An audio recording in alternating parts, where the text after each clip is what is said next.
বাংলাদেশের সংবিধান অনুযায়ী প্রধানমন্ত্রী এবং প্রধান বিচারপতি নিয়োগ ছাড়া রাষ্ট্রপতিকে আর সকল কিছুই প্রধানমন্ত্রীর পরামর্শক্রমে করতে হয় এবং প্রধানমন্ত্রী রাষ্ট্রপতিকে কি পরামর্শ দিলেন সেই ব্যাপারেও কোথায় কোনো প্রশ্ন উত্থাপন করা যায় না।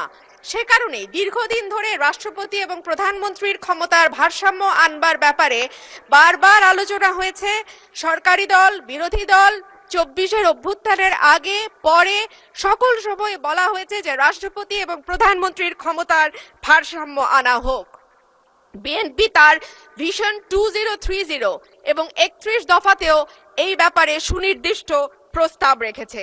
মাননীয় স্পিকার, সে কারণেই সঙ্গতভাবে আমাদের একটা এক্সপেকটেশন ছিল যে এইবার রাষ্ট্রপতি মন্ত্রিপরিষদ কর্তৃক অনুমোদিত ভাষণের বাইরে গিয়ে তার নিজের মতন করে ভাষণ দিতে পারবেন, কিন্তু আমরা দেখলাম এইবারও রাষ্ট্রপতির ভাষণ মন্ত্রিপরিষদ কর্তৃক অনুমোদিত একটি ভাষণ তাকে দিতে হলো। সো আমরা যদি এতটুকু স্বাধীনতা মাননীয় স্পিকার রাষ্ট্রপতিকে দিতে না পারি তাহলে আর আমরা কোন ভারসাম্যের কথা বলছি? যাই হোক মাননীয় স্পিকার, আমার বক্তব্যের শুরুতেই আমি ধন্যবাদ জানাই মহান রাব্বুল আলামিনের দরবারে, যিনি আমার এই কঠিন যাত্রাকে সহজ করে দিয়েছেন।